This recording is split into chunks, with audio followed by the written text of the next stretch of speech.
આપણા રોજિંદા રસોઈ અને સફાઈ માટે તમારી અસાઈ પેનની કાળજી કેવી રીતે રાખવી તેની સંપૂર્ણ માર્ગદર્શિકા અહીં છે. તમારી અસાઈ પેન ઝડપથી ગરમ થાય છે, એટલે મધ્યમ અથવા નીચા તાપમાન પર જ રાખો. થોડું બટર કે તેલ વાપરો, કારણ કે ઓછી માત્રામાં પણ પૂરતું થાય છે.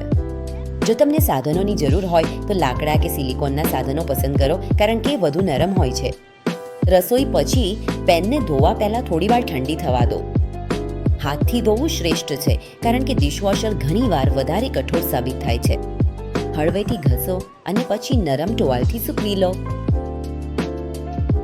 વધારે ગરમ થયેલું તેલ કાળા ડાઘ છોડી શકે છે, તો એ દૂર કરવા માટે આ રીતે કરો.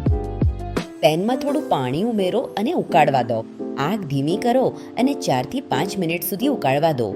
નરમ સ્પોન્જથી પેન પૂછો જ્યાં સુધી સપાટી સાફ ન થાય. હળવા ડિટર્જન્ટથી એકવાર વધુ ધોઈ લો.